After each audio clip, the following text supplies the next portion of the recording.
herejía de Horus, una época legendaria. Héroes extraordinarios combaten por el derecho a gobernar la galaxia. Los inmensos ejércitos del Emperador de Terra han conquistado la galaxia en una gran cruzada. Los guerreros de élite del Emperador han aplastado y eliminado de la faz de la historia a innumerables razas alienígenas. El amanecer de una nueva era de supremacía de la humanidad se alza en el horizonte. Ciudadelas fulgurantes de mármol y oro celebran las muchas victorias del Emperador.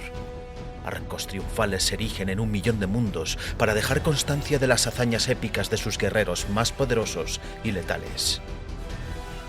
Situados en el primer lugar entre todos ellos están los primarcas, seres pertenecientes a la categoría de superhéroes que han conducido los ejércitos de marines espaciales del Emperador a una victoria tras otra. Son imparables y magníficos, el pináculo de la experimentación genética. Los marines espaciales son los guerreros más poderosos que la galaxia haya conocido, cada uno de ellos capaz de superar a 100 o más de hombres normales en combate. Organizados en ejércitos inmensos de decenas de miles de hombres llamados legiones, los marines espaciales y sus jefes primarcas conquistan la galaxia en el nombre del Emperador. El más importante entre los primarcas es Horus, llamado el Glorioso, la estrella más brillante, el favorito del Emperador, e igual que un hijo es para él. Es el señor de la guerra, el comandante en jefe del poderío militar del Emperador, dominador de 1.000.000 de mundos y conquistador de la galaxia. Se trata de un guerrero sin igual, un diplomático eminente. Cuando las llamas de la guerra se extienden por toda la galaxia, los paladines de la humanidad se verán enfrentados a su mayor desafío. Estamos en el 31º milenio y la raza humana se ha diseminado por toda la galaxia.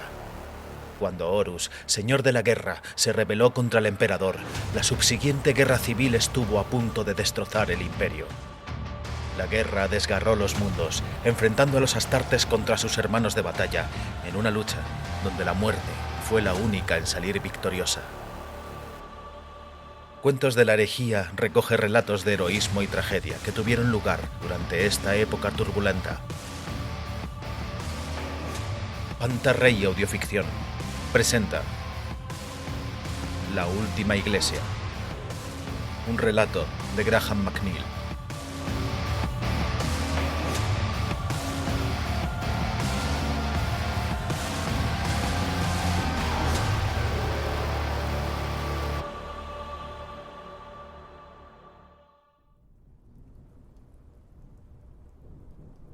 Hubo un tiempo en que los servicios de medianoche estaban atestados en la iglesia de la Piedra Relámpago. El miedo a la oscuridad había llevado a la gente hasta allí en busca de la protección que la luz del día no lograba darles. Desde tiempos que ya nadie podía recordar, la oscuridad había sido un tiempo de sangre. Un tiempo en que los incursores atacaban, en que unas máquinas monstruosas descendían con sus alas de fuego y la violencia de los belicosos gigantes del trueno era feroz. Uraya Olacer recordaba haber visto un ejército de esos gigantes marchando a la batalla cuando no era más que un crío. Aunque habían pasado 7 décadas desde entonces, Uraya podía recordarlo tan vivamente como si hubiera sucedido ayer. Gigantescos brutos que llevaban espadas de rayos e iban cubiertos con cascos emplumados y placas bruñidas del color de un atardecer invernal. Pero sobre todo, recordaba la terrible magnificencia de su temible e imparable poder. Las naciones y los gobernantes habían sido destruidos en las terribles guerras con estos gigantes, ejércitos enteros ahogados en sangre al enfrentarse en batallas como no se habían visto jamás en las primeras edades del mundo. Ahora las luchas se habían acabado. El gran arquitecto de la última guerra mundial emergió de entre la hueste de derrocados déspotas, etnarcas y tiranos, para salir triunfante en un mundo arrasado por los conflictos. El final de la guerra debería haber sido una cosa maravillosa, pero ese pensamiento no proporcionaba a Uraya ningún consuelo mientras recorría la nave de su iglesia vacía. Portaba una trémula palmatoria y la temblorosa llama oscilaba debido al frío viento que se colaba entre las grietas de las piedras y las antiguas maderas de las grandes puertas que daban al pórtico. Sí, hubo un tiempo en el que el servicio de medianoche había sido popular, pero ahora eran pocos los que acudían a su iglesia. Tal era el ridículo y la sorna vertida sobre ellos. Los tiempos habían cambiado desde el inicio de la guerra, cuando el pueblo, temeroso, buscaba el amparo de sus promesas de una divinidad benigna que los observaba. Sostuvo la nudosa mano alrededor de la frágil llama mientras avanzaba hacia el altar, temeroso de que esta última luz se apagara si perdía la concentración, aunque solo fuera un instante. Los rayos resplandecían en el exterior, lanzando instantáneos destellos eléctricos a través de las vidrieras de cristales tintados de la iglesia.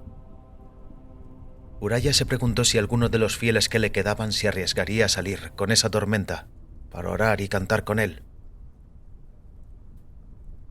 El frío se coló de forma invisible en sus huesos como un huésped no bienvenido y sintió algo singular acerca de esa noche, como si algo de gran importancia estuviera sucediendo, pero no pudiera ver de qué se trataba. Se sacudió la sensación al llegar al altar y ascendió los 5 escalones. En el centro del altar había un medidor del tiempo de bronce bruñido, con una agrietada cara de cristal y un grueso libro encuadernado en cuero rodeado por 6 velas apagadas. Uraya aplicó cuidadosamente la llama a cada una de las velas, haciendo crecer gradualmente una acogedora luz por toda la iglesia. Aparte de la magnificencia del techo, el interior de esta iglesia era relativamente sencillo y en ninguna forma excepcional. Una larga nave flanqueada por sencillos bancos de madera, cruzada por un transepto que conducía a una cancela separada por una cortina. A los claustros superiores podía llegarse por medio de unas escaleras en los transeptos norte y sur, y un amplio pórtico proporcionaba una balconada para el visitante que entraba en la iglesia. A medida que la luz aumentaba, Uraya sonrió con una mueca llena de humor cuando se reflejó en la oscura cara del medidor del tiempo de bronce. Aunque la cara de cristal estaba agrietada, las delicadas manecillas, fabricadas en oro con adornos de madreperla, seguían indemnes. El mecanismo interno del reloj era visible a través de la ventana de cristal próxima a su base, ruedas dentadas que jamás giraban y péndulos de cobre que nunca oscilaban. Uraya había recorrido ampliamente el globo cuando era un joven rebelde y le había robado el reloj a un excéntrico artesano que vivía en un palacio de plata en las montañas de Europa. El palacio había estado lleno de extraños medidores de tiempo, pero ahora ya había desaparecido, destruido en una de las numerosas batallas que asolaron el continente, mientras los grandes ejércitos luchaban, sin preocuparse por las cosas maravillosas que se estaban perdiendo con sus violentos espasmos guerreros. Uraya sospechaba que el reloj, tal vez, era el último de su tipo, más o menos como su iglesia. Cuando huyó del Palacio del Tiempo, el artesano maldijo a Uraya desde una de las ventanas superiores, gritando que el reloj estaba contando el tiempo hasta el día del juicio final y que sonaría cuando llegaran los últimos días de la humanidad. Uraya se había reído de los desvaríos del hombre y le entregó el reloj a su divertido padre como regalo. Pero tras la sangre y el fuego de Gaduaré, Uraya había recuperado el reloj de entre las ruinas de su casa familiar y lo había guardado en la iglesia. El reloj no había emitido ningún sonido desde ese día, pero Uraya todavía temía escuchar sus campanas. Sopló la vela, la colocó en un cuenco profundo ante el altar y suspiró mientras apoyaba la mano en la suave cubierta de cuero del libro.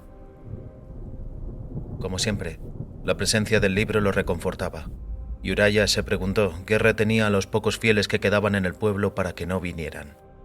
Cierto, la iglesia se encontraba en la cima de una alta montaña de pico plano a la que era difícil acceder, pero eso generalmente nunca había detenido a su menguante congregación para asistir a los servicios.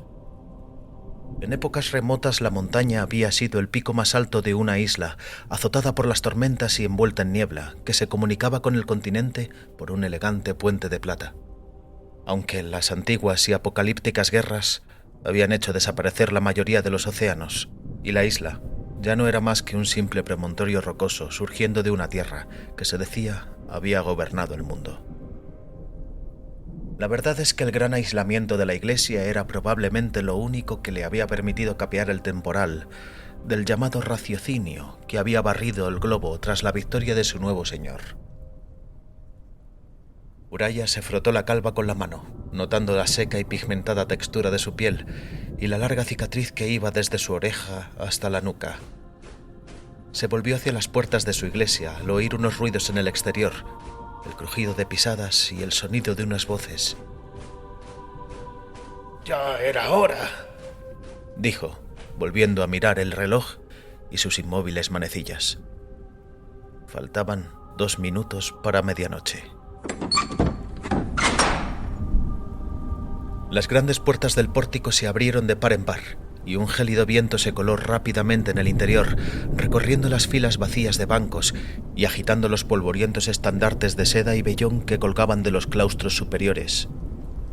La omnipresente lluvia caía en húmedas ráfagas más allá de las puertas, y el crepitar de un relámpago iluminó el cielo nocturno, seguido del rugir del trueno.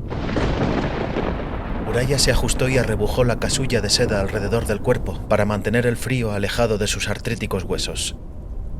Una figura encapuchada estaba silueteada en el marco del nartecio, alta y envuelta en una larga capa escarlata.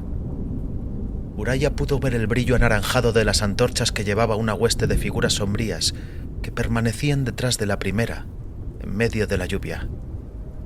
Se estremeció al verlos, pero sus cansados ojos no pudieron distinguir ningún detalle más allá de los refulgentes destellos del metal. ¿Mercenarios desplazados en busca de saqueo? ¿O algo totalmente...? La figura encapuchada penetró en la iglesia y se volvió para cerrar las puertas detrás de él. Sus movimientos eran tranquilos y respetuosos, y cerró las puertas de forma suave y con cuidado. «Bienvenido a la iglesia de la Piedra Relámpago», dijo Uraya cuando el extranjero se volvió hacia él. «Estaba a punto de iniciar el servicio de medianoche. ¿Querréis vos y vuestros amigos uniros a mí?» «No», rechazó el hombre, echándose la capucha hacia atrás para revelar una cara seria, pero no desagradable. De hecho, era una cara irremarcable que parecía adecuada a su porte marcial. «Ellos no lo harán». La piel del hombre era curtida y morena, por una vida pasada en el exterior, y su espeso pelo negro estaba recogido para formar una pequeña coleta. «Es una lástima», afirmó Uraya. «Mi servicio de medianoche es bastante popular por estos lares. ¿Estáis seguro de que no quieren entrar?» «Estoy seguro», dijo el hombre. «Estarán más que contentos si no tienen que hacerlo». «¿Si no tienen que hacer qué?», bromeó Uraya, y el hombre sonrió. «Es raro encontrar un hombre como vos con sentido del humor. Me he encontrado con que la mayor parte de ellos son amargados y con un corazón duro como una piedra». «¿Ellos?» «Los sacerdotes», precisó el hombre, casi escupiendo la palabra, como si sus sílabas fueran un veneno para él. «Entonces sospecho que tan solo os habéis encontrado con los del tipo malo», repuso Uraya. ¿Existen los del tipo bueno? «Por supuesto», afirmó Uraya. «Aunque, dados los tiempos que vivimos, sería muy difícil para cualquier sirviente de lo divino estar de buen humor». «Muy cierto», dijo el hombre, mientras se movía lentamente por la nave, pasando la mano por la madera de cada banco a medida que los sobrepasaba. Uraya descendió rápidamente del altar para aproximarse al hombre. Sintió cómo su pulso se aceleraba al notar el tangible peligro que se ocultaba tras el plácido exterior del recién llegado, como un perro rabioso al que se le va soltando cuerda poco a poco. Se trataba de un hombre violento, y aunque Uraya no se sentía amenazado, sabía que había algo peligroso en él. El sacerdote mostró una amplia sonrisa y le extendió la mano, diciendo: «Soy Uraya Olacer, último sacerdote de la iglesia de la Piedra Relámpago. ¿Puedo saber vuestro nombre?» El hombre sonrió y le estrechó la mano. Un instante de sublime reconocimiento trató de surgir a la mente de Uraya, pero se había desvanecido antes de poder atraparlo. «Mi nombre no es importante», dijo el hombre. Pero si queréis llamarme de alguna forma, podéis llamarme Revelación. Un nombre bastante inusual para alguien que profesa tal desdén por los sacerdotes. Tal vez, pero uno que sirve perfectamente a mis propósitos en estos momentos. ¿Y cuáles podrían ser estos propósitos?, preguntó Uraya. Quiero hablar con vos, dijo Revelación. Quiero saber qué es lo que os hace permanecer aquí, cuando el mundo ha abandonado las creencias en los dioses y las divinidades ante los avances de la ciencia y la razón. El hombre miró hacia arriba, más allá de los estandartes, hacia el magnífico techo de la iglesia, y Uraya sintió que el desasosiego que le recorría la carne se desvanecía a medida que los rasgos del hombre se suavizaban al ver las imágenes allí pintadas. El gran fresco de Isándula, dijo Uraya. Una obra divina, ¿no estáis de acuerdo? Es realmente magnífica, concedió el hombre. Pero, ¿divina? No lo creo. Entonces es que no la habéis mirado suficientemente de cerca, respondió Uraya, volviendo la cabeza hacia arriba y notando cómo su corazón se aceleraba como siempre lo hacía al mirar el maravilloso fresco realizado hacía más de 1000 años por la legendaria Isándula Verona. Abrid vuestro corazón a su belleza y sentiréis el Espíritu de Dios moverse en vuestro interior. El techo estaba totalmente cubierto por una serie de amplios paneles, cada uno de los cuales representaba una escena diferente. Figuras desnudas solazándose en un jardín mágico, una explosión de estrellas, una batalla entre un caballero dorado y un dragón de plata, y una miríada de escenas más de naturaleza fantástica. Pese al paso de los siglos y de la mala iluminación, el brillo de los colores, la ficticia arquitectura, la muscular anatomía de las figuras, el dinamismo del movimiento, la luminosidad de la coloración y las habituales expresiones de los personajes causaban la misma impresión que el día en que Isándula había dejado caer su pincel y se permitió morir. Y todo el mundo vino corriendo cuando el fresco fue revelado, recitó Revelación con la mirada fija en el panel que mostraba al caballero y el dragón. Y la visión fue suficiente para sumir a todos los que lo vieron en un profundo silencio. ¿Habéis leído a Bastari?, dijo Uraya.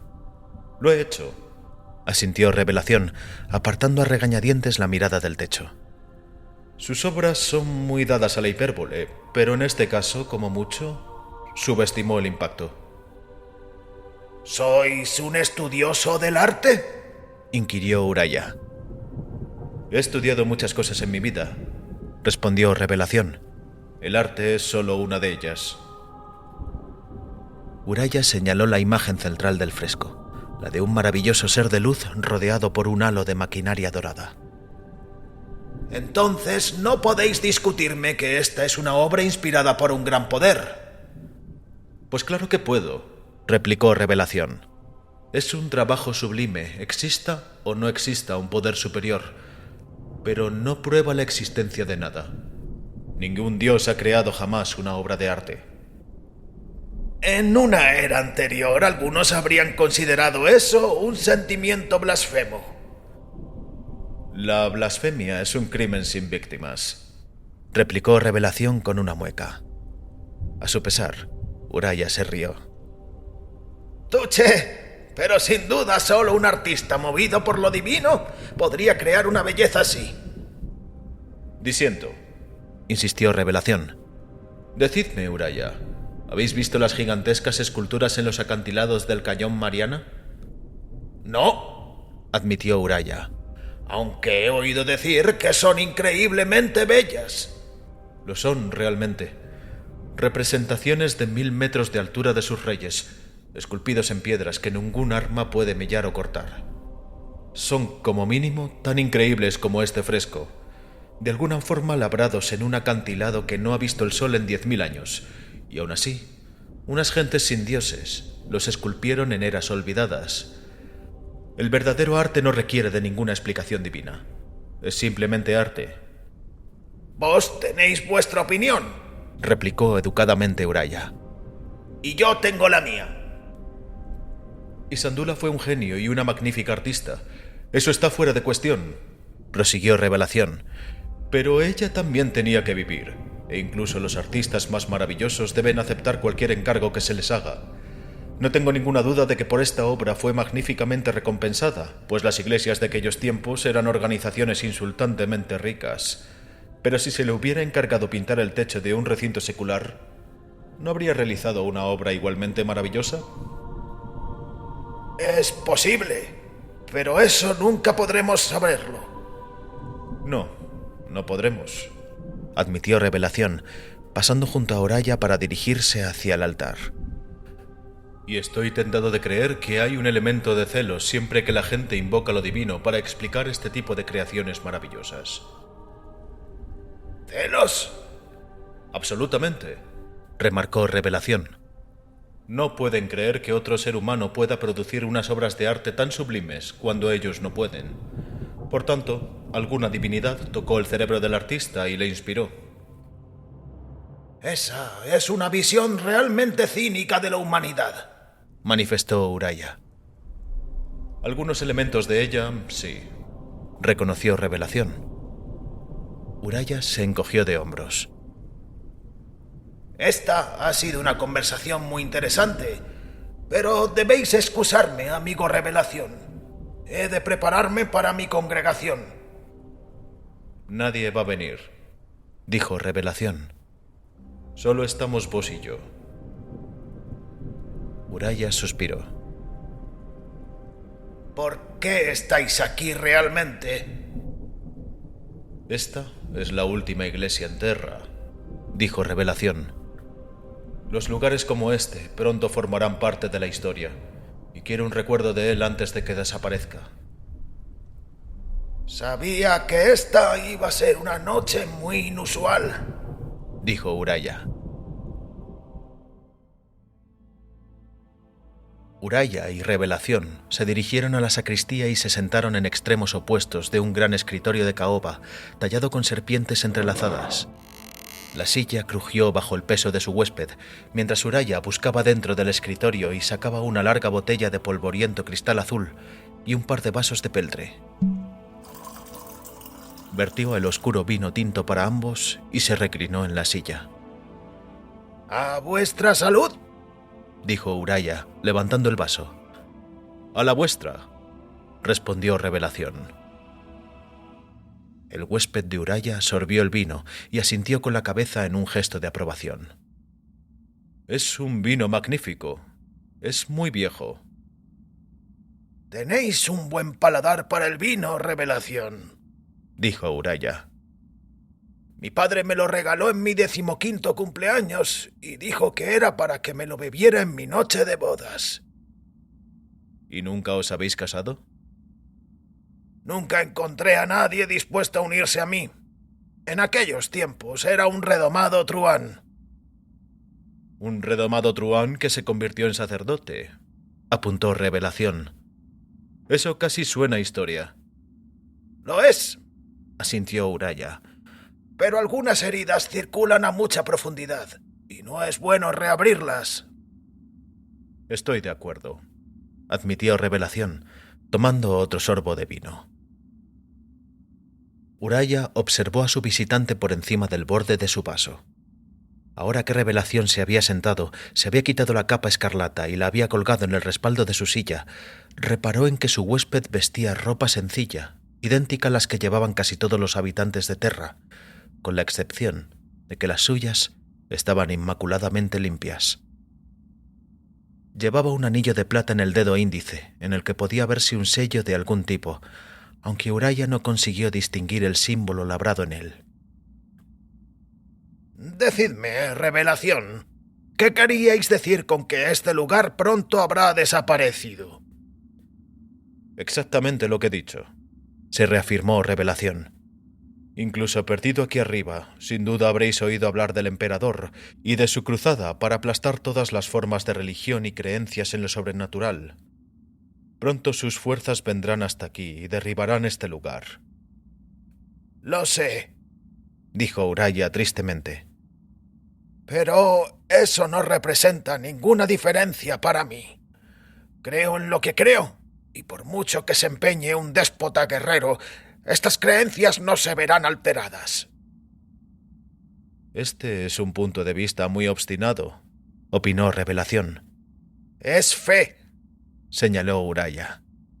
Fe, se burló Revelación. Una creencia voluntaria en lo increíble, sin pruebas. Lo que hace la fe tan poderosa es que no requiere pruebas. La creencia es suficiente. Revelación se rió. Ahora veo por qué el emperador quiere librarse de todas ellas. Vos decís que la fe es poderosa. Yo digo que es peligrosa. Pensad en lo que ha hecho la gente movida por la fe en el pasado. Todas las atrocidades cometidas a lo largo de siglos en aras de la fe. La política ha matado a miles, sí, pero la religión ha matado a millones. Uraya acabó su vino antes de responder.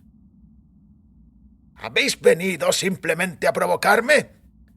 Ya no soy un hombre violento, pero no me tomo a bien que se me insulte en mi propia casa.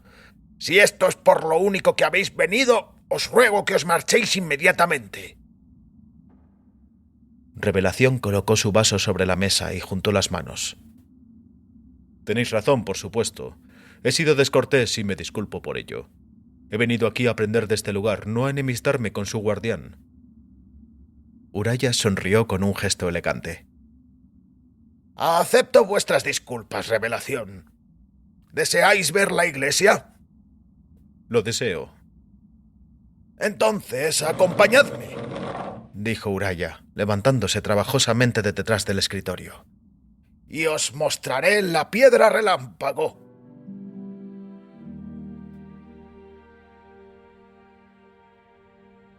Uraya condujo a Revelación desde la sacristía hacia la nave de la iglesia, donde observaron nuevamente el bello fresco del techo.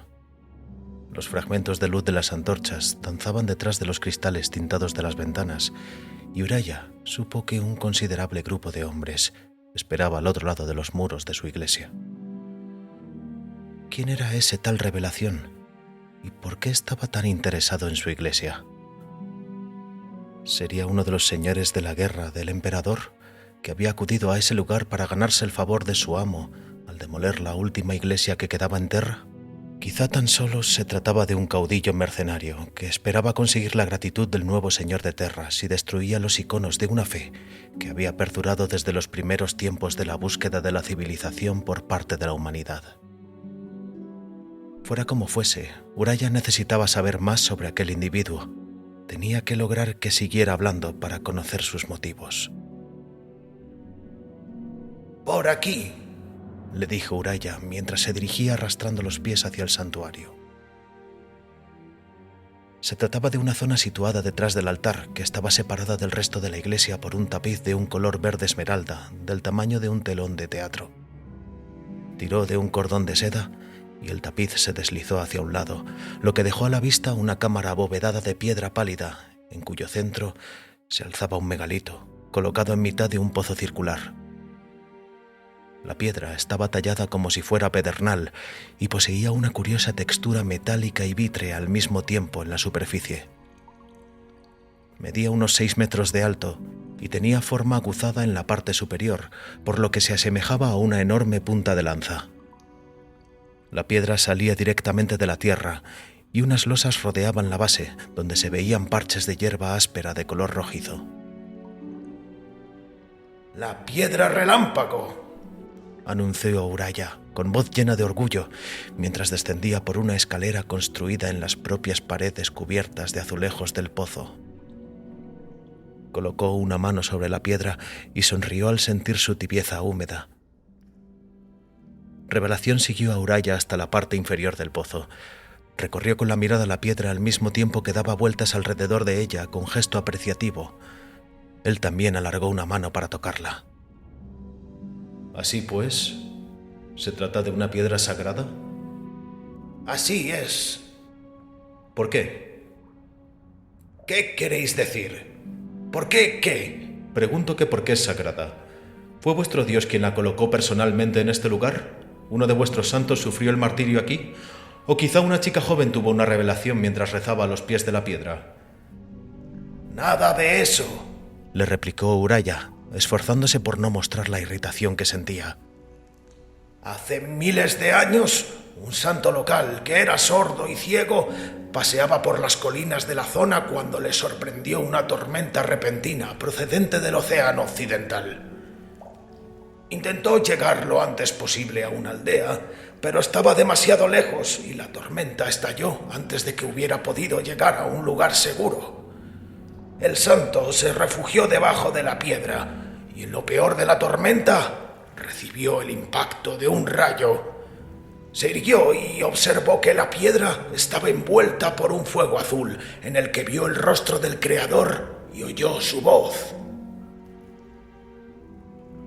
Pero, ¿ese santo no era sordo y ciego?, apuntó Revelación. Lo era, pero el poder divino lo curó de sus afecciones. Bajó corriendo de inmediato hacia el pueblo y les contó a sus habitantes el milagro. ¿Qué ocurrió después? El santo regresó hasta la piedra relámpago y ordenó a los habitantes que construyeran una iglesia alrededor. El relato de su curación no tardó en extenderse y a los pocos años ya eran miles las personas que cruzaban el puente plateado para visitar el santuario, ya que había surgido un manantial en la base de la piedra y se decía que sus aguas tenían propiedades curativas. ¿Propiedades curativas? ¿Podía curar enfermedades? ¿Sanar huesos rotos? Eso dicen los anales de la iglesia.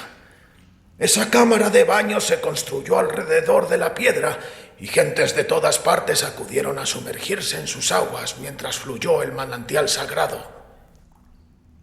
Oí hablar de un milagro semejante al este de esta tierra, comentó Revelación. Una chica joven proclamó haber tenido una visión sagrada en la que había visto una mujer santa que curiosamente tenía un tremendo parecido con la orden religiosa a la que pertenecía su tía. Allí también levantaron unas cámaras de baño, pero los individuos encargados del lugar temieron que el flujo de su manantial sagrado fuera insuficiente, por lo que solo cambiaban 2 veces al día el agua de los estanques. A lo largo del día pasaban cientos de peregrinos enfermos y moribundos por la misma agua, así que podéis imaginaros la sopa tan horrible que era aquello al final del día. Hilillos de sangre, restos de piel desprendida, costras y trozos de vendas y de ropa. Algo infame. El milagro era que alguien saliera con vida de aquel fangal humano, y mucho menos curado de lo que lo aquejaba. Revelación alargó una mano para tocar la piedra de nuevo, y Uraya vio que cerraba los ojos mientras mantenía posada la palma de la mano en la piedra reluciente. Una hematita procedente de una formación de ferrita, comentó Revelación. Lo más probable es que quedara al descubierto por un desprendimiento. Eso explicaría lo del rayo.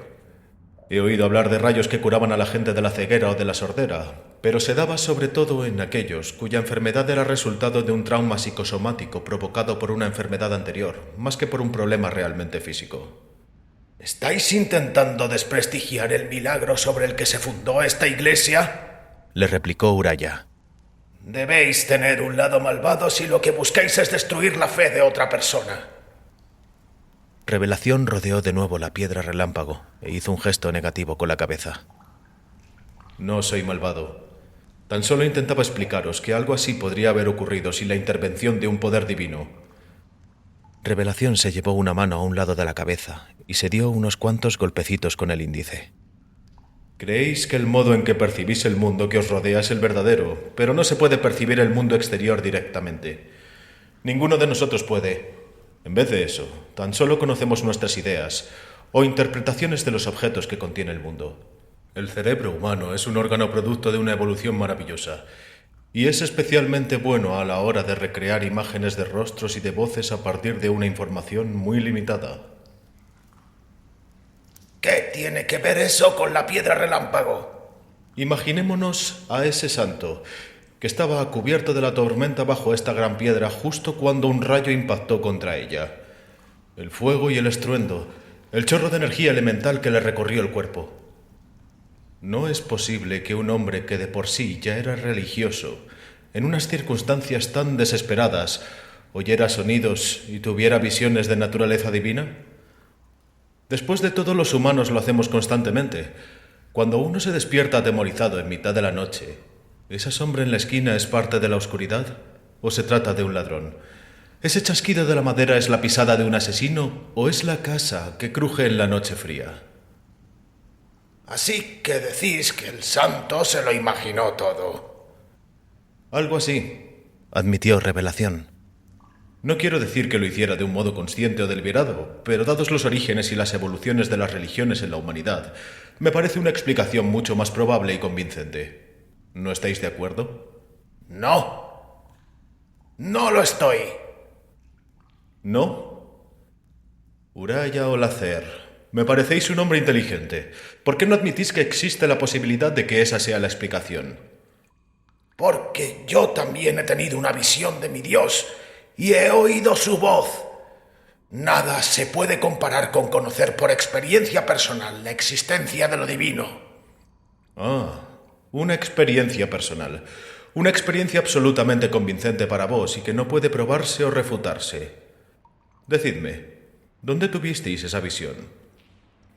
En un campo de batalla, en la tierra de los francos. Hace ya muchos años. Hace mucho tiempo que los francos aceptaron la unidad, comentó Revelación. La última batalla se libró hace casi medio siglo. Debíais ser muy joven en aquella época. Lo era. Un joven irresponsable. Difícilmente un candidato a la atención divina. También es cierto que muchos de los individuos que aparecen en vuestros libros sagrados están muy lejos de ser un modelo ideal de persona, así que quizá después de todo no es tan sorprendente. Uraya contuvo la ira que amenazaba con embargarlo al percibir el tono burlón de la voz de Revelación. Le dio la vuelta a la piedra relámpago y salió del pozo. Volvió al altar iluminado por una vela y pasó unos cuantos segundos esforzándose por calmar su respiración y su corazón agitados. Tomó el libro de tapas de cuero que estaba al lado de la vela y se sentó en uno de los bancos que había frente al altar. Oyó los pasos de Revelación. Venís con un ánimo hostil, Revelación. Decís que queréis aprender de mí y de mi iglesia. Bienvenido entonces. Enfrentémonos, pues, solo con palabras. Ataquemos y defendamos las certidumbres del otro con argumentos y réplicas. Luchemos toda la noche si lo deseáis, pero cuando llegue el amanecer, os marcharéis y no regresaréis jamás. Revelación bajó por los peldaños que llevaban al altar y se detuvo un momento para admirar el reloj del juicio final. Vio el libro que Uraya tenía en las manos y cruzó los brazos sobre el pecho. Es la intención que tengo. He de atender otros asuntos, pero dispongo de toda la noche para charlar con vos. Señaló el libro que Uraya sostenía contra su pecho escuálido. Y si soy hostil se debe a que me enfurece a ver la ceguera voluntaria de aquellos que viven esclavizados por unas ideas tan fantasiosas como las que contiene ese libro y otros tantos como él. El maldito trozo de trueno que tenéis en las manos. ¿También os burláis de mi libro sagrado? ¿Por qué no? Ese libro no es más que la recopilación de 900 años de textos reunidos, reescritos, traducidos y modificados para que se ajustaran a las necesidades de los cientos de autores, en su mayoría anónimos y desconocidos. ¿Qué clase de base es esa para buscar una guía en vuestra vida? Se trata de la palabra sagrada de mi Dios. Le habla a todo aquel que lo lee. Revelación se echó a reír y se dio unos cuantos golpecitos en la frente. Si alguien dijera que su abuelo muerto le habla, lo meterían en un manicomio. Pero si dijera que es la voz de Dios quien le habla, sus colegas clérigos quizá hasta lo convertirían en un santo. Es evidente que el número establece una cierta seguridad cuando se trata de oír voces, ¿verdad? ¡Estás hablando de mi fe! ¡Muestra un poco de respeto!, le gritó Uraya. ¿Por qué? ¿Por qué se merece tu fe un tratamiento especial? ¿No es lo bastante sólida como para resistir que la pongan un poco en cuestión? Nadie más en el mundo goza de semejante protección ante cualquier escrutinio, así que ¿por qué tú y tu fe deberíais gozar de un tratamiento especial? Yo he visto a Dios, le respondió Uraya con un susurro. Vi su rostro y oí sus palabras en mi alma. Si has tenido una experiencia semejante, es posible que creas que es verdadera, pero no esperes que yo o cualquier otro nos la creamos, Uraya. El simple hecho de que tú creas que algo es verdad no implica que lo sea. Yo vi lo que vi y oí lo que oí, le contestó al mismo tiempo que clavaba los dedos en el libro al rememorar aquellos recuerdos tan antiguos. Sé que fue real. ¿Y en qué lugar de Frank tuvo lugar ese milagro? Uraya dudó por un momento, reticente a pronunciar el nombre que abriría la caja donde había guardado todos los recuerdos de su vida pasada. Respiró profundamente. Fue en la matanza de Gaduaré. Estabas en Gaduaré, dijo Revelación, y Uraya no tuvo muy claro si sus palabras eran una pregunta o simplemente una confirmación. Por un instante le sonó como si Revelación ya lo supiera de antemano. Sí, allí estaba. ¿Querrías contarme lo que ocurrió? Te lo contaré, pero antes necesito beber algo más. Uraya y Revelación regresaron a la sacristía. El sacerdote abrió otro cajón y sacó una botella idéntica a la anterior, solo que ésta se encontraba medio vacía. Revelación se sentó y Uraya se dio cuenta de que la silla volvía a crujir en protesta por su peso, aunque el individuo no parecía especialmente fornido. Uraya negó con la cabeza cuando Revelación le alargó el vaso de peltre. No, este es del bueno.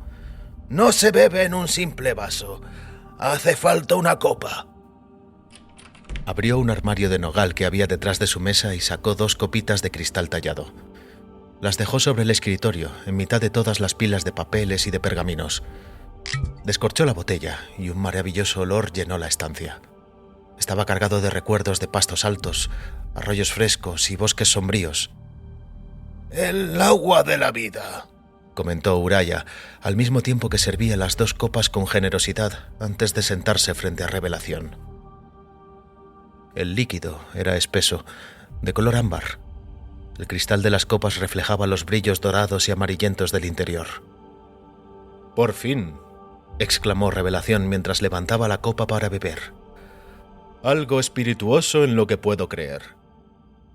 No, todavía no, le advirtió Uraya. Deja que se acumulen los vapores. Eso intensifica el sabor. Hazlo girar un poco. ¿Ves esos pequeños regueros en los lados de la copa? Se llaman lágrimas, y como son largas y descienden con lentitud, sabemos que la bebida es fuerte y está madura. ¿Puedo beber ya?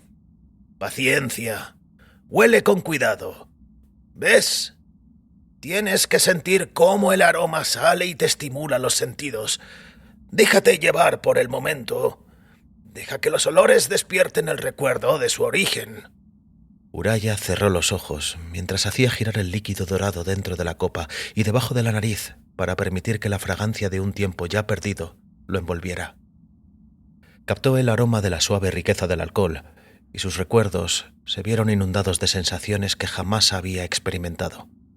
Correr por un bosque de espinos y brezos al atardecer, el humo de la hoguera encendida en una sala de paredes de madera repletas de escudos colgados y con un techo de juncos. Por encima de todo, sintió un legado de orgullo y tradición contenido en cada evocación de la bebida. Sonrió al sentirse llevado de regreso a su juventud. ¿Y ahora? A beber, un buen trago.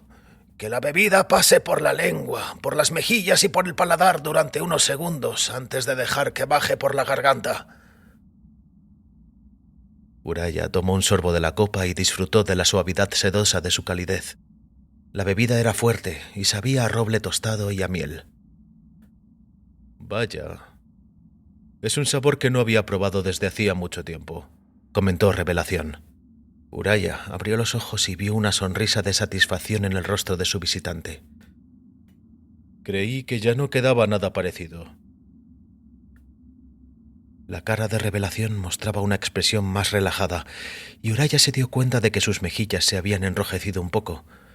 Por algún motivo que no fue capaz de comprender, Uraya sintió menos hostilidad hacia Revelación, como si hubieran compartido un momento que solo 2 conocedores de la materia podían apreciar. Es una botella bastante vieja, le explicó Uraya. Una de las que pude recuperar de entre las ruinas de la casa de mis padres. Así que acostumbras a tener un poco de licor añejo cerca. Un hábito de mi juventud libertina. Quizá fui demasiado aficionado de más a la bebida. ¿Ya me entiendes? Lo entiendo. He visto a muchos grandes hombres destruidos por esa adicción. Uraya tomó otro sorbo, más pequeño esta vez, y disfrutó del fuerte sabor antes de hablar de nuevo. Querías saber qué pasó en Gaudoiré, ¿verdad? Solo si estás dispuesto y preparado para contármelo. Uraya dejó escapar un suspiro. ¿Dispuesto? Sí. ¿Preparado? Bueno, supongo que ya lo veremos, ¿no? Gaudoiré fue una jornada muy sangrienta, comentó Revelación. Fue muy dura para todos los que estuvieron allí. Uraya asintió con la cabeza. Mis ojos ya no son lo que eran, pero todavía soy capaz de ver que eres demasiado joven como para haber estado allí. Ni siquiera habrías nacido todavía cuando se libró esa batalla. Confía en mí. Conozco muy bien Gaudoiré. El tono de las palabras de Revelación hizo que un escalofrío le recorriera la espina dorsal. Cuando sus miradas se cruzaron de nuevo, Uraya vio tanta sabiduría e historia en los ojos de Revelación que de repente se sintió avergonzado de discutir con alguien como él. Su invitado dejó la copa a un lado y el momento pasó. Debería contarte algo sobre mí. ¿Quién era en aquel entonces y cómo llegué a encontrar a Dios en el campo de batalla de Gaudoiré? Si no te importa, claro. Por supuesto que no. Cuéntame todo lo que creas que es necesario. Uraya tomó otro sorbo de licor. Nací en el pueblo que hay debajo de esta iglesia hace casi 80 años. Era el hijo menor de un señor local. Mi clan había sobrevivido a los últimos años de la vieja noche con la mayor parte de su riqueza intacta y poseían todas las tierras de esta zona, desde esa montaña hasta el puente que conduce a tierra firme. Ojalá pudiera decir que me trataron mal de niño, ya sabes, para tener una excusa que justificara el modo en que me comporté. Pero lo cierto es que no fue así. Me consintieron mucho y me convertí en un joven malcriado, dado a la bebida, a las juergas y a ataques de arrogancia. Uraya dejó escapar un suspiro. Al echar la vista atrás me doy cuenta de lo mierda que era. Pero claro, ese es el destino de los ancianos. Mirar atrás y ver todos los errores que se han cometido cuando se es más joven y darse cuenta de que son irreparables. No importa. El caso es que en el fuego rebelde de mi adolescencia decidí que quería viajar por el mundo y ver los últimos rincones libres que quedaban fuera del dominio del emperador. Buena parte del planeta había quedado bajo su poder, pero yo estaba decidido a encontrar un rincón que todavía no hubiese sido sometido por los ejércitos del rayo y el relámpago. Haces que suene como si el emperador fuese un tirano. Acabó con todas las guerras que estaban destrozando el planeta y derrotó a decenas de tiranos y de déspotas. Sin sus ejércitos, la humanidad se habría hundido en la anarquía y se habría destruido a sí misma al cabo de una generación. Sí, y quizá hubiera sido mejor así. Quizá el universo había decidido que ya habíamos tenido nuestra oportunidad y que se nos había acabado el tiempo, dijo Uraya antes de tomar otro sorbo. Tonterías. Al universo no le importa en absoluto ni nosotros ni lo que hacemos. Forjamos nuestro destino con nuestras propias manos. Una idea filosófica a la que sin duda volveremos para discutir. Pero te estaba contando mi juventud. Sí, por supuesto. Continúa. Gracias. Bueno, después de que le anunciara mis intenciones, mi padre fue lo bastante generoso como para proporcionarme un estipendio generoso y una escolta de soldados para que me protegieran durante mis viajes. Partí ese mismo día y crucé el puente de Plata 4 días después. Viajé por una tierra que se estaba recuperando de la guerra y en la que cada vez se trabajaba más en las tareas que había decretado el emperador. Los martillos no cesaban de batir placas de armaduras recién forjadas, Las factorías ennegrecidas vomitaban cantidades ingentes de armas, y pueblos enteros de costureras se dedicaban a crear nuevos uniformes para sus ejércitos. Crucé hacia Europa y me dediqué a recorrer el continente, donde se veía el estandarte del águila allá donde miraras. En todos los pueblos y ciudades presencié cómo la gente le daba las gracias al emperador y a sus poderosos gigantes del trueno, aunque esas muestras de respeto me parecieron vacías, como si las realizaran más por miedo que por otra cosa. Una vez, cuando era niño, vi un ejército de los gigantes del emperador, pero esa fue la primera vez que pude verlos tras una campaña de conquista. Uraya contuvo la respiración al recordar el rostro del guerrero, quien se inclinó para mirarlo como si fuera menos que un insecto. Estaba borracho e iba de puta en puta por la península de Tali cuando me encontré con una guarnición de los supersoldados del emperador que estaban acantonados en una fortaleza en ruinas levantada en lo alto de un risco. Mi alma romántica y rebelde no pudo evitar provocarlos. Después de verlos combatir, todavía me estremezco al pensar en el tremendo peligro en el que me encontraba. Los increpé, llamándolos monstruos y siervos de un monstruo sanguinario y tiránico, cuya única ambición era esclavizar a la humanidad para satisfacer su tremendo ego. Recité buena parte de las obras de Seitun y de Galiemus, aunque no sé cómo me fue posible recordar a los viejos maestros estando tan borracho. Pensé que era muy listo, y entonces uno de aquellos gigantes vino a por mí. Como ya he dicho, yo estaba completamente borracho y tenía esa sensación de invulnerabilidad que solo los borrachos y los estúpidos tienen. El guerrero era un tipo enorme, más grande de lo que debería ser cualquier humano. Su cuerpo brutal estaba cubierto por unas placas de armadura que le cubrían el pecho y los brazos, y que en ese momento pensé que eran ridículamente exagerados. En las antiguas guerras, la mayoría de los guerreros prefería enfrentarse en combate cuerpo a cuerpo en vez de utilizar armas de largo alcance, le explicó Revelación. El pecho y los brazos de un guerrero tenían una importancia vital en un enfrentamiento semejante. Ah, ya veo. Bueno, no importa.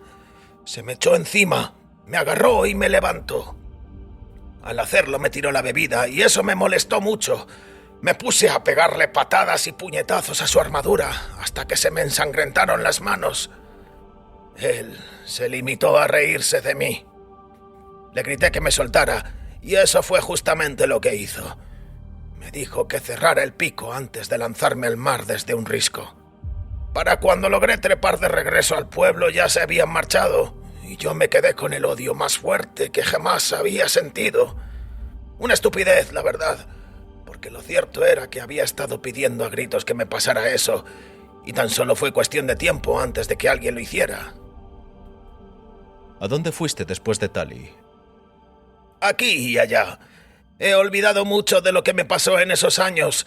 Estaba borracho la mayor parte del tiempo. Recuerdo que tomé un trineo de arena y crucé la cuenca de polvo mediterránea, y llegué hasta la desolación de los cónclaves nordáfricos que San Kak había reducido a un desierto de cenizas. Allí lo único que encontré fueron asentamientos que rendían homenaje al emperador, así que continué hacia el este para ver las ruinas de Ursh y los bastiones destruidos de Narzandurme. Sin embargo, incluso allí, en unos lugares tan alejados de todo que eran los rincones más desolados y remotos del planeta, incluso allí, decía, encontré a la gente que daba las gracias al emperador y a sus guerreros modificados genéticamente. No lograba entenderlo. Es que esa gente no veía que habían cambiado a un tirano por otro. La humanidad se encaminaba a su final como especie, le indicó Revelación, inclinándose hacia adelante en su silla. Te repito que sin la unidad y el emperador ya no habría raza humana. Todavía no me creo que no seas capaz de verlo. Oh, sí, lo veo. Pero en aquel entonces no era más que un joven que contemplaba cualquier forma de control como una opresión. Aunque la gente no suele apreciarlo, una de las funciones de la juventud es intentar sobrepasar los límites de la generación anterior, probar a establecer sus propias reglas. Yo no era muy distinto a cualquier otro joven. Bueno, quizá un poco. Así que viajaste por todo el mundo y no encontraste un lugar en el que no se hubiera jurado lealtad al emperador. ¿Qué hiciste después? Uraya llenó de nuevo las 2 copas antes de continuar. Regresé a mi hogar durante un tiempo y llevé conmigo regalos que había robado en su mayor parte. Luego me marché de nuevo, pero esta vez convertido en un soldado de fortuna. Ya no era un simple viajero. Había oído rumores sobre unos disturbios en la tierra de los francos y me imaginé que podría crearme una cierta fama. Los francos eran unas gentes rebeldes desde antes de la unidad y no aceptaban con satisfacción a los invasores, ni siquiera a unos que fingieran ser benevolentes.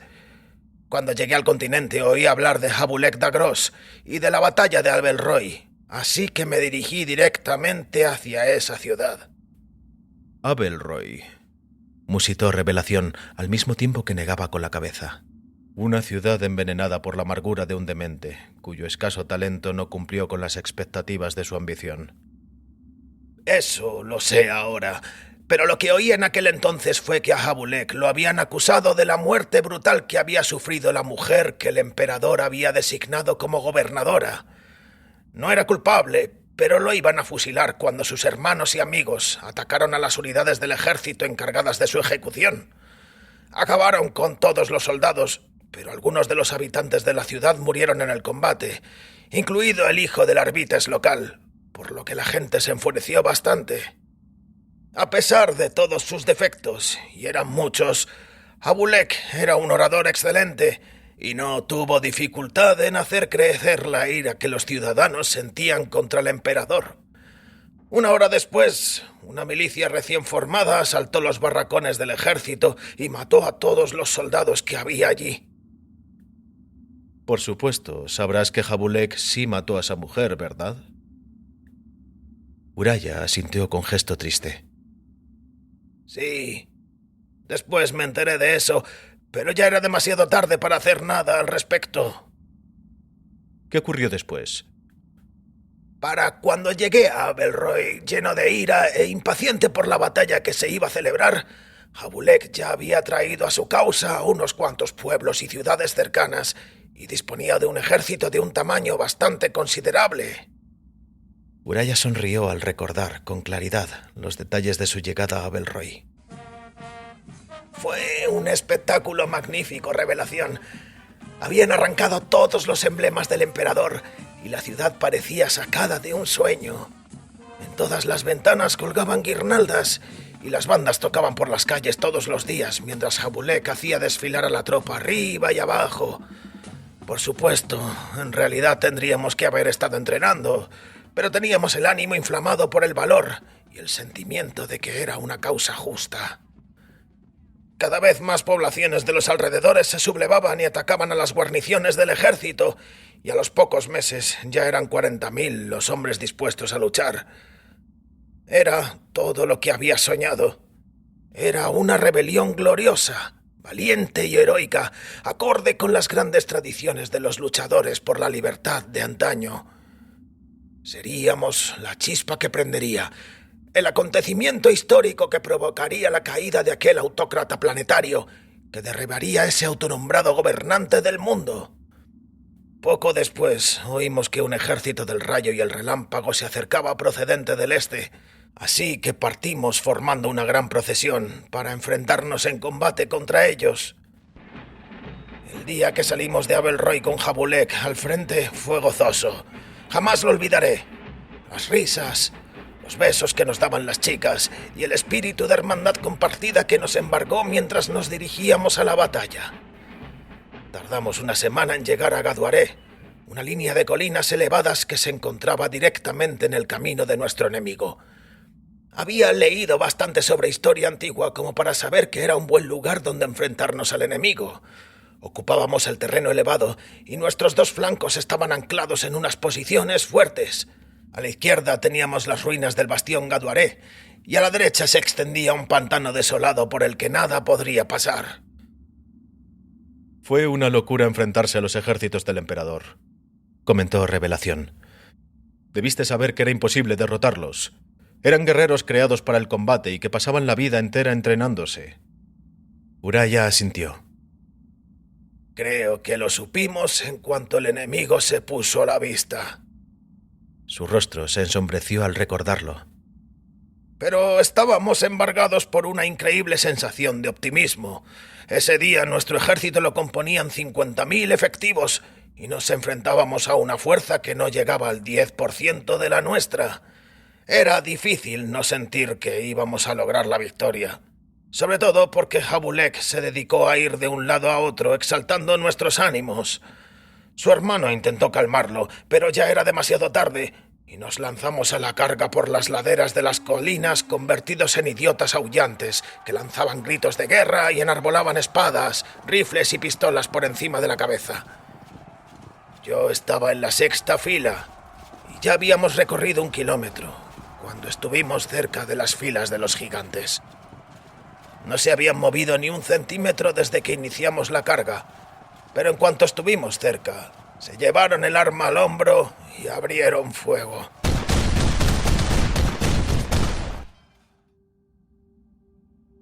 Uraya se calló un momento y tomó un largo sorbo de la copa.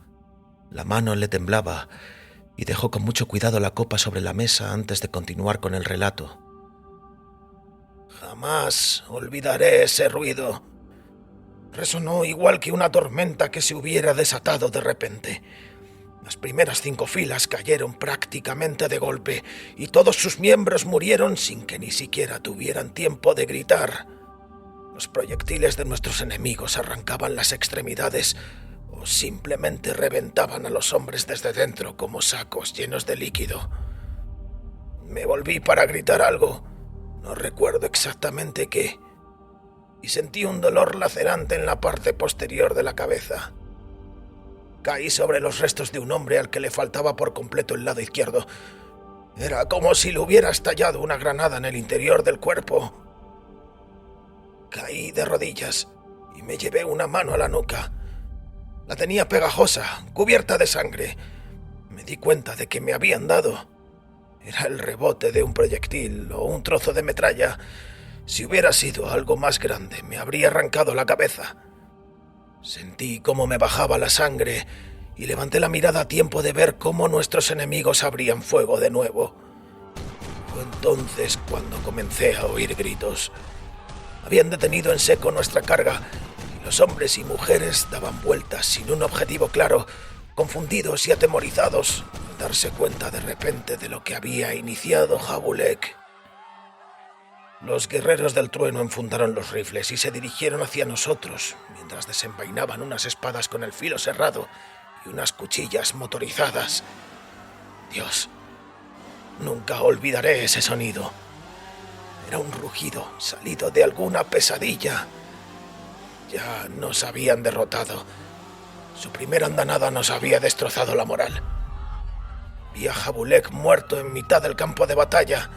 Le habían arrancado por completo la parte inferior del cuerpo, y en cada uno de los rostros que me rodeaban vi el mismo terror que me embargaba a mí.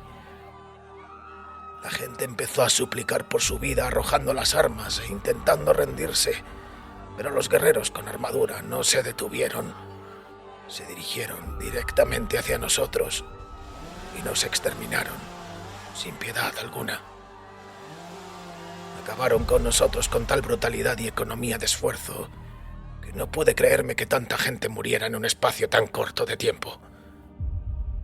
Aquello no era una guerra, o al menos no se parecía a nada de lo que yo hubiera leído, donde los guerreros luchaban en duelos gloriosos. Aquello era una matanza mecanizada. No me avergüenza decir que eché a correr. Me meé encima y corrí sangrando para ponerme a salvo. Corrí como si todos los demonios de las leyendas me estuvieran persiguiendo, sin dejar de oír en todo momento el repugnante sonido de la gente al morir, el chasquido húmedo de la carne al rasgarse y el hedor a entrañas y a heces desparramadas. No recuerdo mucho de mi huida, tan solo retazos de cadáveres y gritos de dolor.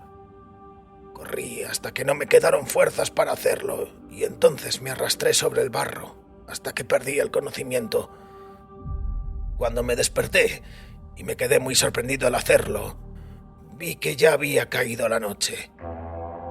Habían encendido piras y los cánticos victoriosos de los guerreros del trueno resonaban por todo el lugar de la matanza. El ejército de Jabulek había quedado destruido. No lo habían derrotado o lo habían hecho huir, lo habían destruido. En menos de una hora, 50.000 hombres y mujeres habían muerto. Creo que incluso en ese momento comprendí que era el único superviviente. Lloré amargamente bajo la luz de la luna, y mientras yacía allí, desangrándome hasta la muerte, pensé en lo inútil que había sido mi vida, el dolor y la ruina que había provocado en los demás por culpa de mi búsqueda insensata del placer y del interés propio. Lloré por mi familia y por mí, y fue entonces cuando me di cuenta de que no estaba solo. ¿Quién estaba contigo? El poder de lo divino. Alcé la mirada y vi un rostro dorado encima de mí. Era un rostro de tal belleza y perfección que seguí llorando, pero no por el dolor, sino por su hermosura. La luz lo rodeaba y aparté la mirada por temor a quedar cegado. El dolor que sentía había sido muy intenso hasta ese momento, pero ya había desaparecido y supe que estaba viendo el rostro de lo divino. No podría describirte ese rostro, ni siquiera con todas las imágenes poéticas del mundo a mi disposición, pero fue la visión más exquisita que jamás haya presenciado. Sentí que me alzaban y creí que sería mi final. Entonces el rostro me habló y supe que estaba destinado a seguir vivo. ¿Qué fue lo que te dijo el rostro? Uraya sonrió. Me dijo: ¿por qué sigues negándote a creer en mí? Acéptame y descubrirás que soy la única verdad y el único camino. ¿Le contestaste? No pude. Pronunciar cualquier palabra hubiera sido indecoroso. De todas maneras, la lengua se me había paralizado ante aquella impresionante visión de Dios. ¿Qué te hizo pensar que era Dios? ¿No has escuchado lo que he dicho antes sobre la capacidad del cerebro de percibir lo que él quiere? Estabas moribundo en medio de un campo de batalla, rodeado de tus camaradas muertos y experimentando una epifanía sobre la futilidad de la vida que habías llevado. Seguro que se te ocurren otras explicaciones para esa visión, Uraya. Una explicación mejor que no implique lo sobrenatural. No necesito ninguna otra explicación, replicó Uraya con firmeza. Puede que seas sabio en muchas cosas, Revelación, pero no puedes saber lo que se me pasó por la cabeza. Yo escuché la voz de Dios y vi su rostro. Me sostuvo y me sumió en un profundo sueño. Y al despertar, mis heridas habían sanado. Uraya volvió la cabeza para que Revelación pudiera ver la larga cicatriz en la parte posterior del cuello. Un fragmento de metralla ósea se me había clavado en el cráneo, apenas a 1 centímetro de partirme la médula espinal. Estaba solo en el campo de batalla y decidí regresar a la tierra que me vio nacer. Pero cuando volví me encontré el hogar de mi familia en ruinas. Los habitantes del pueblo me dijeron que los incursores escandianos del norte habían oído hablar de la fortuna de mi familia y habían venido al sur a saquear. Mataron a mi hermano y después violaron a mi madre y a mi hermana delante de mi padre para obligarlo a decir dónde ocultaba sus tesoros. No podían saber que mi padre tenía el corazón débil y por esa razón murió antes de poder sacarle su secreto. Encontré mi casa en ruinas y a mi familia convertida en poco más que cadáveres descoloridos. Siento mucho tu pérdida, dijo Revelación. Si te sirve de consuelo, los escandianos no aceptaron la unidad y fueron exterminados hace 30 años. Lo sé, pero ya no me regocijo con la muerte, afirmó Uraya. Los hombres que mataron a mi familia deben haber sido juzgados por Dios, y esa justicia es suficiente para mí. Eso es muy noble de tu parte, dijo Revelación, con una auténtica admiración en la voz. Recogí algunos recuerdos de entre las ruinas y me dirigí a la población más próxima, pensando en beber hasta caer inconsciente antes de tratar de pensar qué hacer con mi vida. Estaba a medio camino cuando vi la iglesia de la Piedra Relámpago. y supe que había encontrado mi propósito en la vida. Hasta ese momento me había pasado la vida pensando únicamente en mí mismo, pero en cuanto vi la torre de la iglesia, supe que Dios tenía un propósito para mí. Debería haber muerto en Gaduaré, pero fui salvado por una razón. ¿Y cuál fue esa razón? Servir a Dios, dijo Uraya.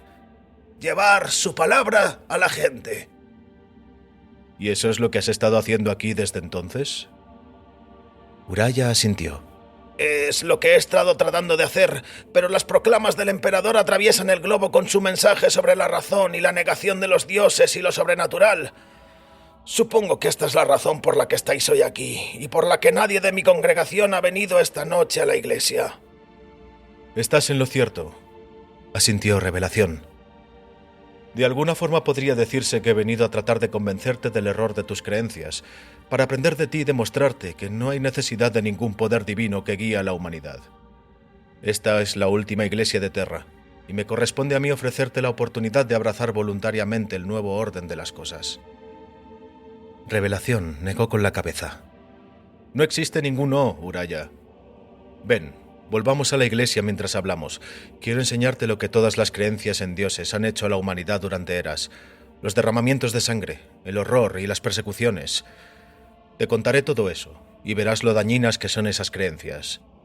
¿Y después qué? ¿Seguirás tu camino? Los dos sabemos que eso no va a suceder, ¿verdad? Sí, dijo Uraya, apurando su última copa. Lo sé.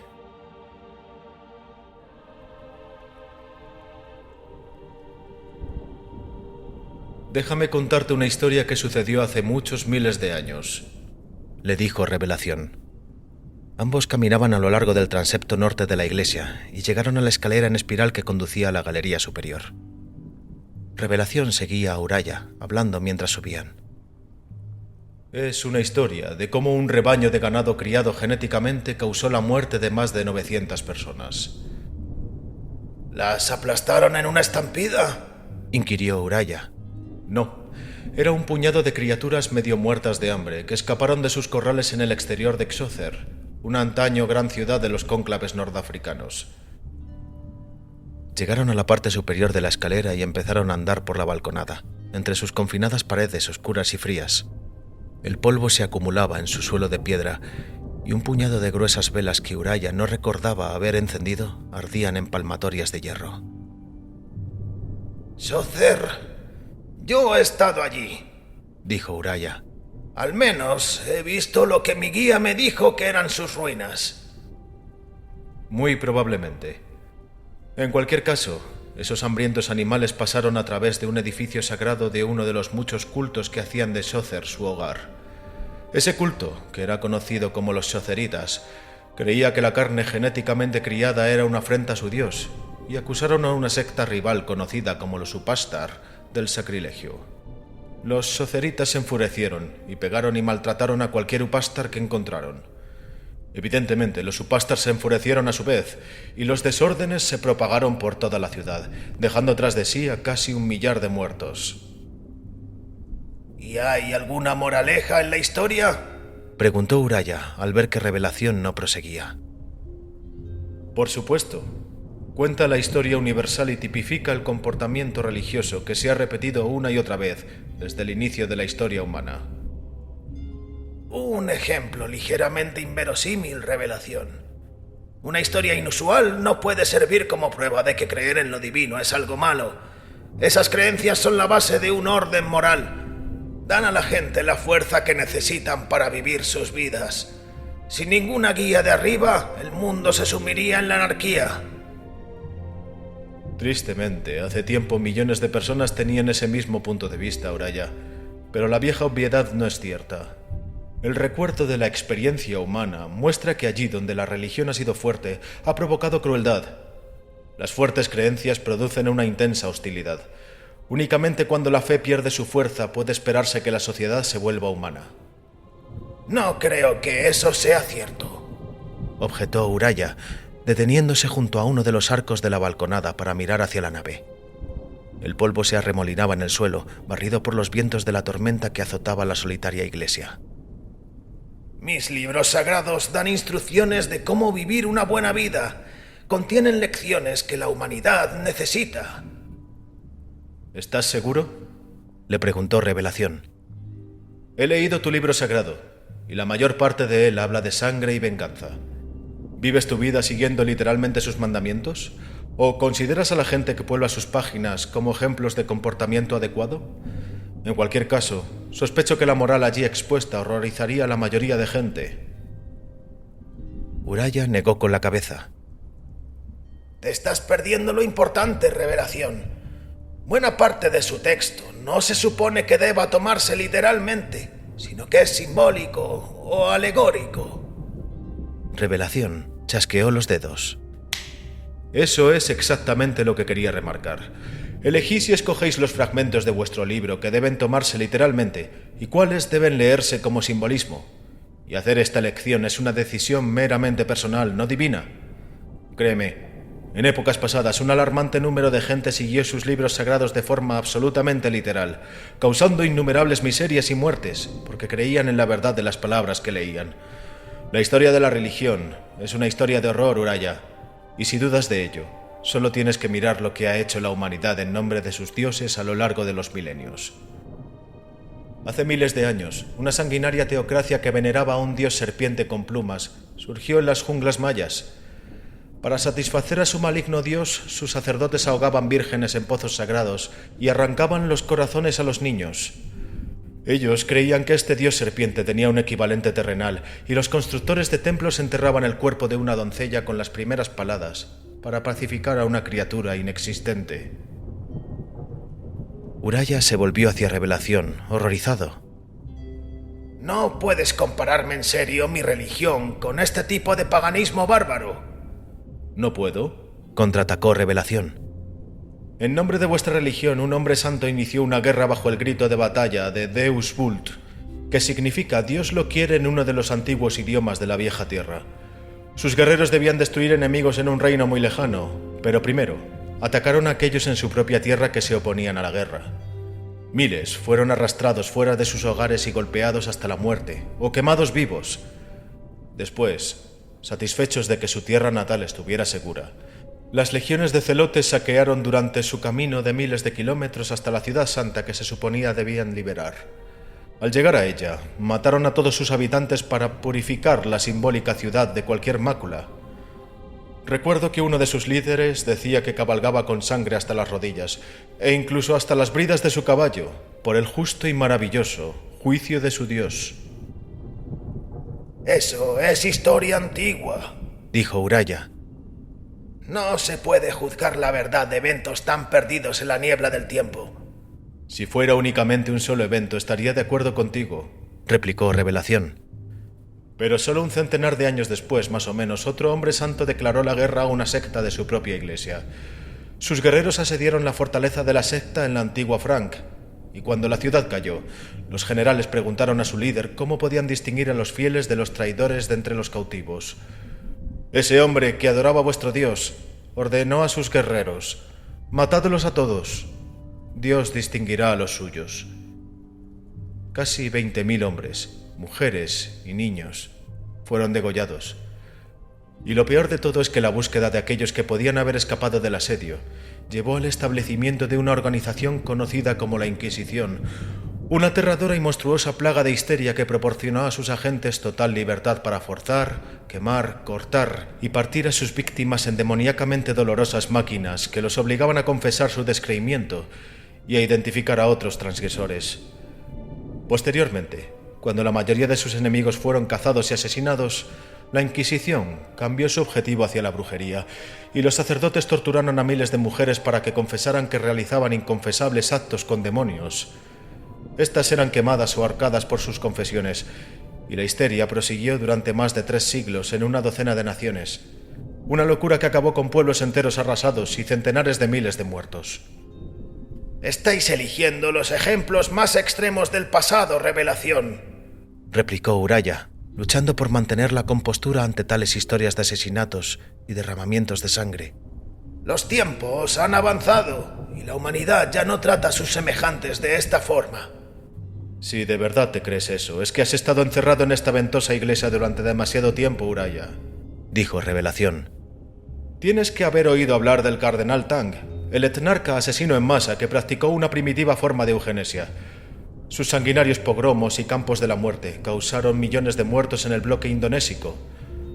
Murió hace menos de 30 años, al ver el regreso del mundo a una era pretecnológica, emulando la Inquisición, con la quema de los científicos, matemáticos y filósofos que contradecían la visión cosmológica de la Iglesia. Uraya no pudo soportarlo más y se dirigió a la escalera en el otro extremo de la balaustrada, que conducía a la nave central. Tienes una fijación con la sangre y con la muerte, Revelación. Te olvidas de todo el bien que se ha logrado a través de la fe. Si piensas que la religión es una fuerza del bien, Uraya, es que no estás viendo el salvajismo supersticioso que domina la historia de nuestro mundo, confirmó Revelación.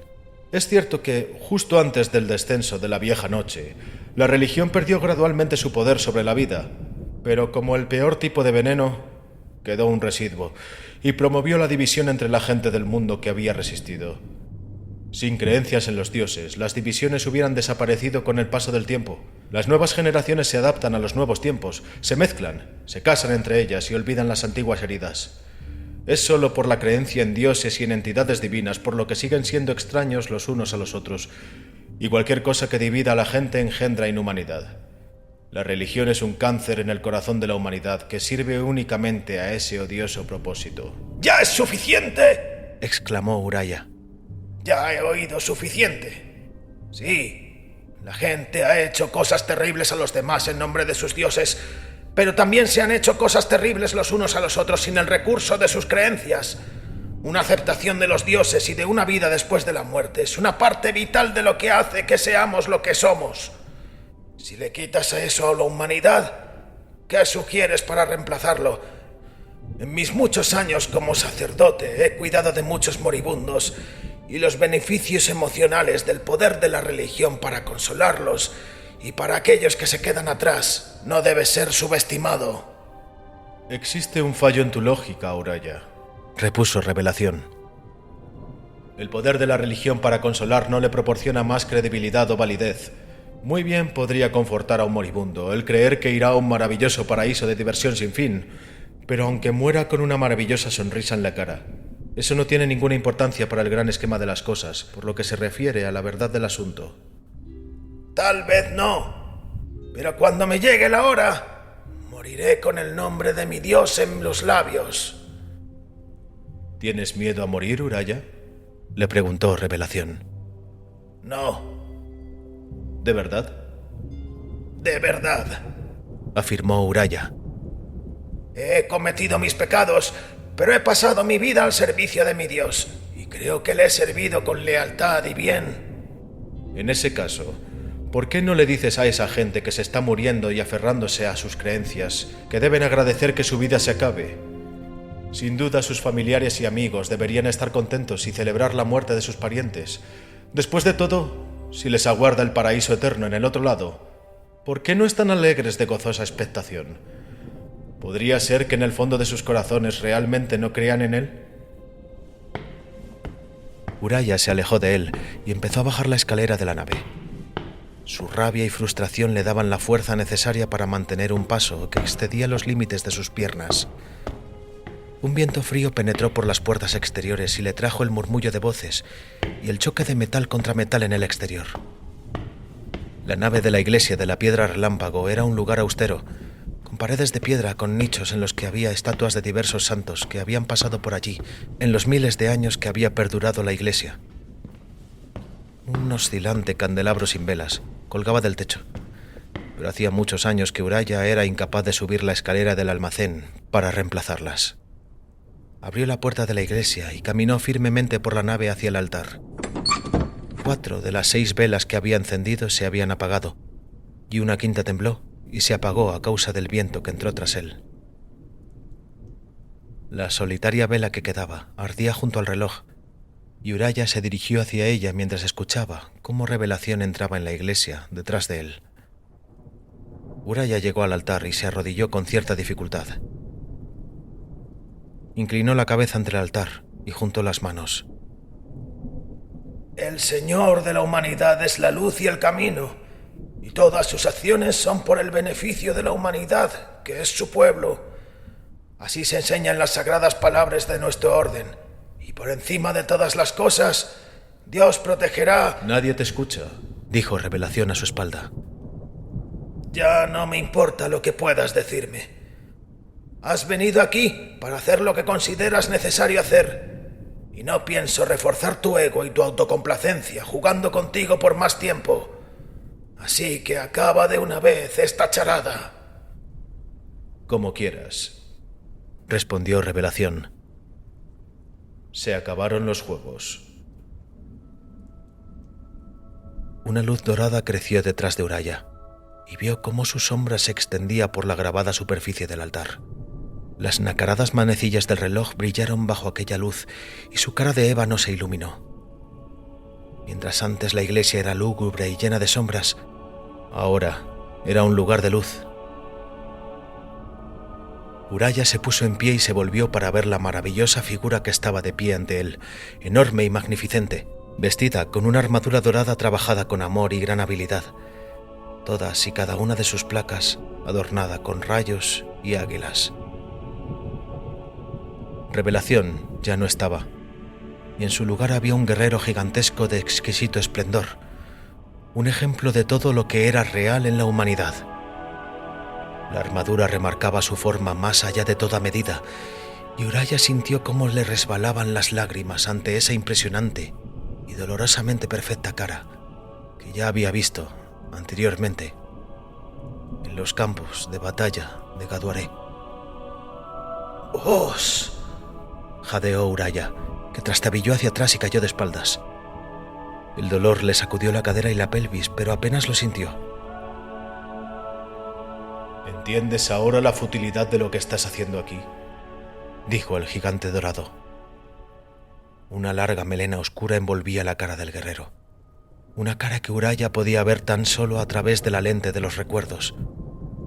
Distinguió los anodinos rasgos faciales de Revelación, entremezclados con la apariencia del guerrero, por sí mismo merecedor de tal devoción, que Uraya precisó de todo su autocontrol para no caer de rodillas y ofrecer todo lo que le restaba de vida a su glorificación.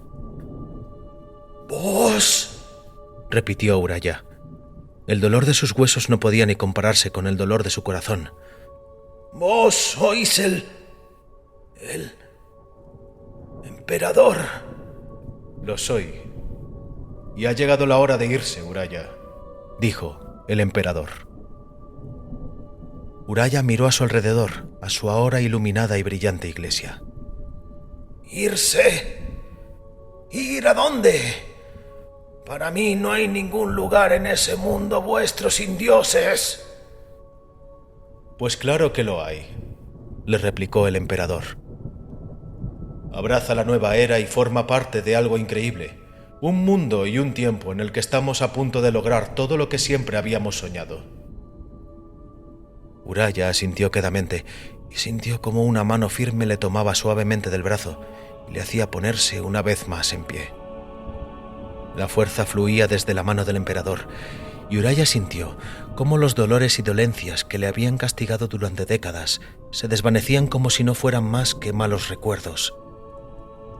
Miró hacia arriba, al magnífico fresco de Isandula Verona, y el aliento murió en su garganta.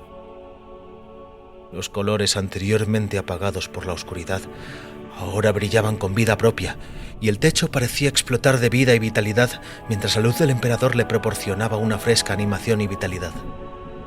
La piel de las figuras pintadas brillaba de frescura, y los intensos azules y los vigorosos rojos radiaban potencia. La obra de Verona no estaba hecha para la oscuridad, dijo el emperador. Tan solo la luz puede mostrar todo su potencial. La humanidad es igual, y solo cuando las asfixiantes sombras de la religión que nos enseñan a no preguntar hayan desaparecido de este mundo, podremos verlo con todo su auténtico brillo. Uraya apartó con cierto esfuerzo los ojos del imposiblemente hermoso fresco y echó un vistazo a su iglesia. Las vidrieras de cristal tintado brillaban con nueva vida, y la intrincada y sutil arquitectura del interior resplandecía con la habilidad de sus constructores. «Echaré a faltar este lugar», se lamentó Uraya. «Con el tiempo, construiré un imperio de tal grandeza y magnificencia que esto te parecerá una paupérrima casucha», dijo el emperador. «Ahora debemos ponernos en camino». Uraya se dejó guiar a través de la nave, con el corazón apesadumbrado por saber que el curso de su vida se había visto alterado por, en el mejor de los casos, un malentendido, y en el peor, por una mentira. Mientras seguía el emperador hacia las puertas de la nave, miró una vez más al techo, recordando los sermones que había pronunciado allí, la gente que había escuchado cada una de sus palabras y el bien que había fluido desde ese lugar hacia el mundo. De repente sonrió al darse cuenta de que no importaba si su vida y su fe se habían basado en una falsedad. Él había creído en lo que había visto y había venido a ese lugar, con el corazón abierto y vacío por el dolor. Eso había permitido al espíritu de su Dios entrar en su alma y llenar el vacío de su interior con amor. Lo que hace a la fe tan poderosa es que no precisa de ninguna prueba. Con creer es suficiente. Había dedicado su vida a su Dios, e incluso al comprender cómo su destino había sido manipulado por una posibilidad aleatoria, no sintió ningún resentimiento en su corazón. Había propagado la doctrina del amor y el perdón desde su púlpito, y ningún discurso inteligente podría hacerle lamentar eso. La puerta de la nave todavía seguía abierta, y al atravesar su frío abrazo, el emperador abrió las puertas principales de la iglesia. El aullante viento y una cortina de agua penetraron hacia el interior, y Uraya se arrebujó en sus ropajes, sintiendo cómo el frío nocturno se clavaba en su cuerpo como un millar de esquirlas de hielo.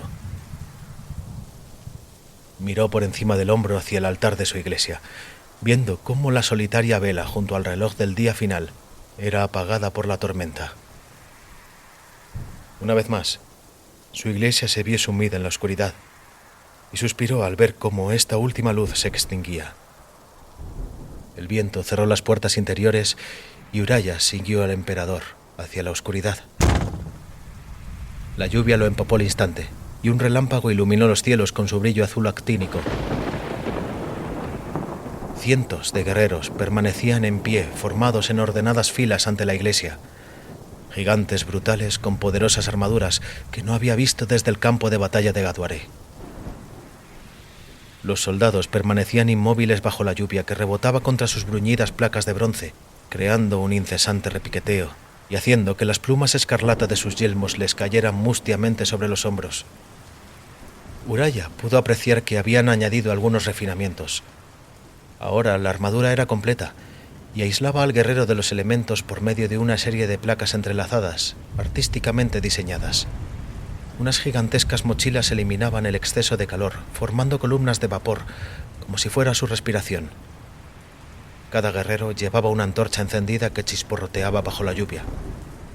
Unas grandes armas les colgaban de los hombros, y Uraya se estremeció al recordar sus devastadoras ráfagas, como el trueno del fin del mundo, que habían segado la vida de tantos de sus camaradas. El emperador puso una larga capa sobre los hombros de Uraya, mientras un grupo de guerreros acorazados avanzaban hacia la iglesia con las lanzas de fuego preparadas. Uraya quiso protestar, decir algo en contra de lo que estaban a punto de hacer, pero las palabras murieron en su garganta al darse cuenta de que no servirían de nada. Las lágrimas le resbalaron por la cara junto con la lluvia, mientras torrentes de llamas surgían de las armas de los guerreros para lamer el techo y las paredes de la iglesia. Otros guerreros lanzaron granadas que atravesaron las vidrieras de cristales tintados de la iglesia y pudieron oírse las retumbantes detonaciones resonando en el interior mientras las hambrientas llamas prendían en el techo. Unas espesas nubes de humo surgieron por las ventanas sin que la lluvia hiciera nada para apagar la destructiva ambición de las llamas. Y Uraya lloró al pensar en el maravilloso fresco y los miles de años de historia que estaban siendo destruidos. Se volvió y miró al emperador. La cara del guerrero estaba iluminada por las llamas de la destrucción. ¿Cómo podéis hacer esto?, le preguntó Uraya. Dijisteis que estabais de parte de la razón y los avances del entendimiento, pero estáis destruyendo un repositorio de conocimientos. El emperador bajó la mirada hacia él. Es mejor dejar que algunas cosas sean olvidadas. Entonces, espero que hayáis previsto las consecuencias de un mundo privado de la religión. Lo he hecho, replicó el emperador. Es mi sueño. Un imperio de la humanidad que exista sin el recurso de los dioses y de lo sobrenatural. Una galaxia unida, con Terra en su corazón.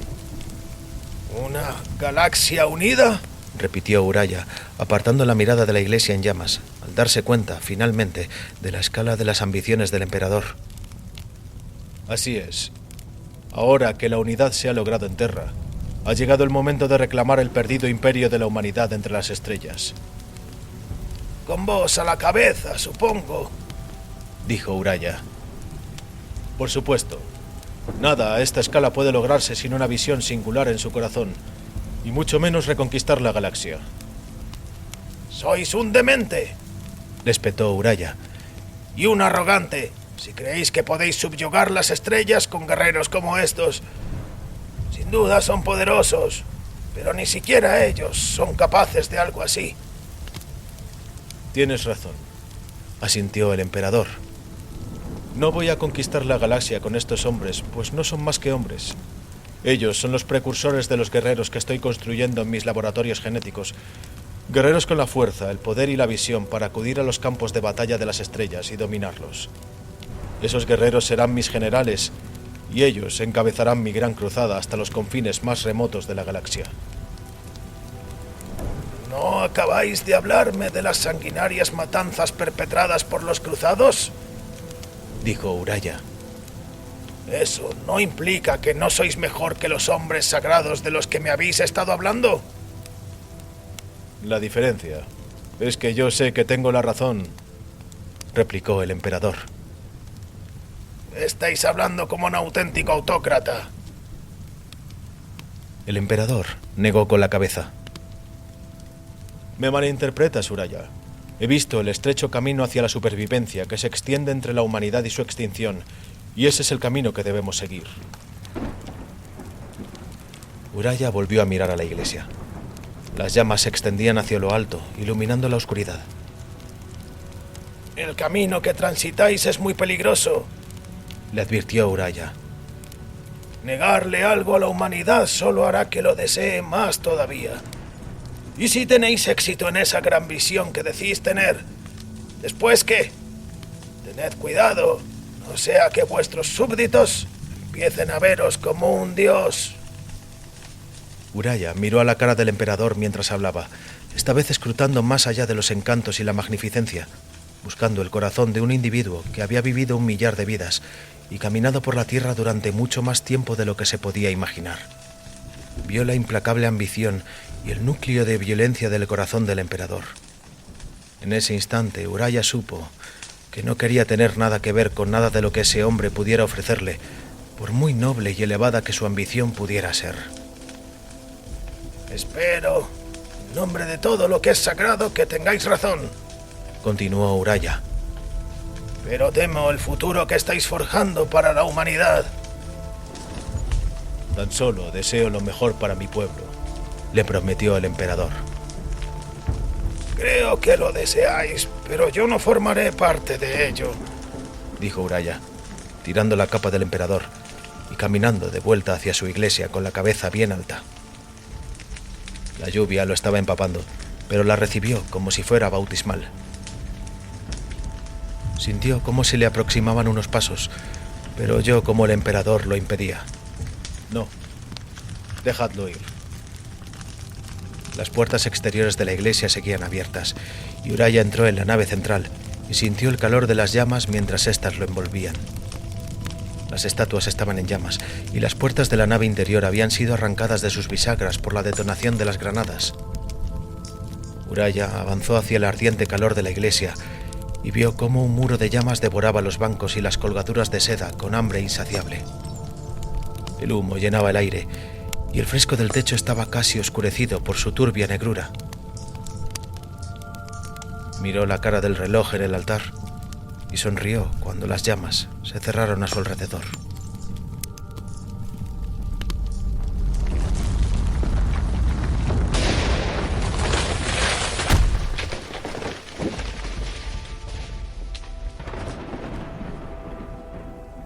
Los guerreros permanecieron en el exterior de la iglesia hasta que ésta se derrumbó. Las maderas del techo cayeron hacia el interior del edificio en medio de un estruendo de chisporroteos y cascotes. Permanecieron allí hasta que los primeros rayos del sol lamieron la cresta de las montañas y la lluvia finalmente extinguió las últimas llamas. Las ruinas de la última iglesia de Terra humearon al aire de la fría mañana, mientras el emperador se alejaba. Vamos, tenemos una galaxia que conquistar. Cuando el emperador y sus guerreros bajaron por la colina, el único sonido que podía oírse era el suave campanilleo de un viejo y estropeado reloj.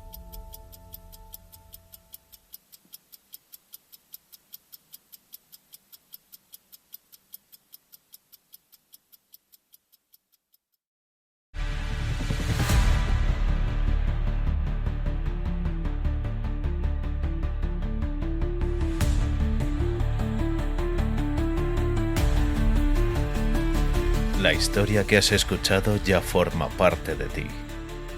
Las palabras pronunciadas quedarán en la penumbra, esperando ser recordadas u olvidadas. Pero nuestra historia no termina aquí. Sigue el rastro en iVoox, Spotify, Patreon, YouTube y otras plataformas. Panta Rey Audioficción. Búscanos.